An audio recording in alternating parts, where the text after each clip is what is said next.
Okay, Bismillahirrahmanirrahim. All right, first and foremost, we want to welcome our pastor, our brother Mario.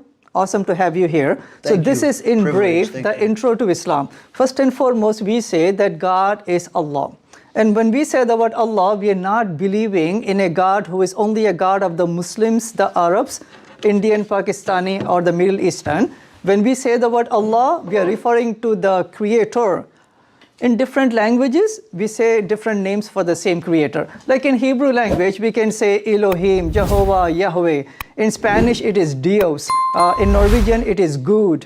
In English, it is the Creator, right? In the language of Jesus, do you guys know what was his language? Jesus, peace be upon him. What was his language? Aramaic. Aramaic, okay. All right, good. According to that language, Brother Mario, the name of God is Ilah or Allah. So Allah is the universal God, and we have many, many attributes of the Creator. We say He is one, He is eternal, He is powerful, He is merciful, He is loving God, and He wants to guide humanity. So to guide humanity, God did not came down and became a human or an idol or an animal or the sun, the moon, the creation. God remained God, and He from the humans, He chose messengers and prophets. Yes. So God, when He created Adam, God started to send a fundamental truth to Adam, that do not worship animals and idols in the creation, but only submit to one God. Amen. So that submission to one God in Arabic is Islam.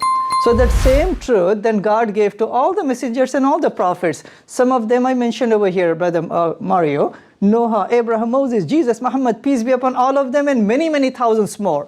So there is a passage in the Quran, chapter 16, verse 36, that God appointed messengers and prophets to all the nations, and then God sent them one fundamental truth. Invite your people to the worship of one God. Not to worship the creation, but the Creator. In Arabic, that is Islam. So we say that every prophet, including Jesus, came with the message of Islam. So now a question to all of you is, okay, if Islam is the faith, what is the name of a person who follows Islam? You guys know this. Muslim, right? Yes. So we say that Jesus and Moses, they were Muslims. We say Abraham and Noah, they were Muslims.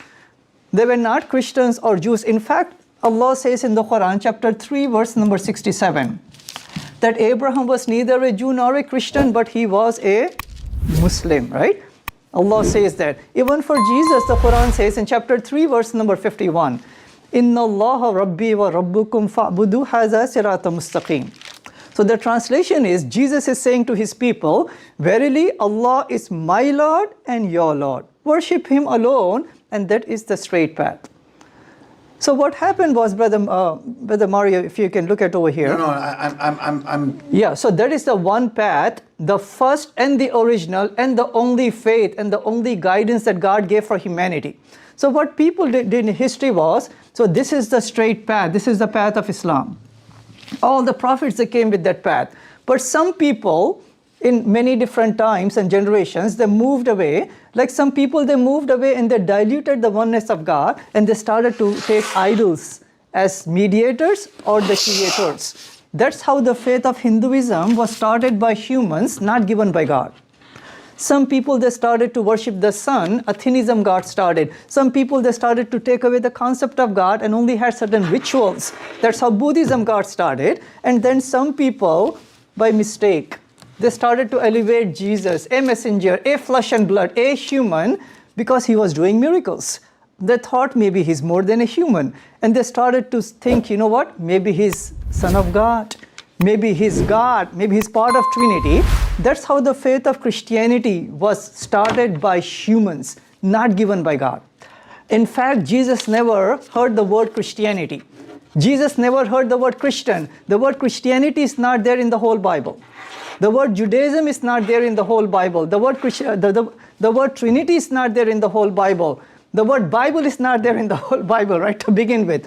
So all of these are invented theologies. God sent the last messenger, Muhammad, peace be upon him, to bring all of these people back again to the faith of Islam. So Allah sent how much more time? 2?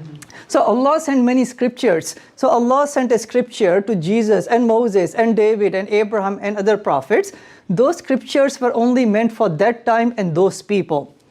So what happened was, all throughout history, those scriptures, people started to change them. People diluted them, right? And some of them, they got lost. So Allah, by His merciful and loving and guiding nature, He sent the last book, which is the Quran. So the same Creator who sent the Injil, which was given to Jesus, and the books given to previous prophets, He sent the last scripture, and then God took the responsibility that no one is going to change this. 15 million people, they memorized it. 0 for the whole Bible. In the original language, 15 million people in Arabic language, they memorized the whole Quran. So the Quran mentions about who is the Creator. He's not a human, He's not Jesus, He's not Trinity. God is one. The way that the first commandment of the Old Testament says, right? And the Quran mentions how to transform ourselves. What are the things that we should stay away from? What are the things that we should do, right? And the solutions to the problems. So Quran came to transform a human and the family and all of humanity. And last but not the least, the Quran says that one day we are going to stand in front of God. You know, just like when you go to schools and colleges, there is an evaluation at the end of the semester. The evaluation for each single one of us would be on the day of judgment, based upon how we lived, what did we believe, and how did we practice. On that day, God is going to only admit those people into paradise who only worship one God without any partners and did the good deeds that God wants us to do. And if we fall short, God, we ask for repentance. And God says He's going to forgive us in the Quran many, many times. So the way to go to paradise is not somebody dies for us, but by God's forgiveness and the repentance. Okay. On the other hand, lastly, if somebody keeps on associating partners with God, even knowing the truth, there would be hellfire, and then there would be paradise over here. May God guide all of us. May God bless all of us. Thank you very much.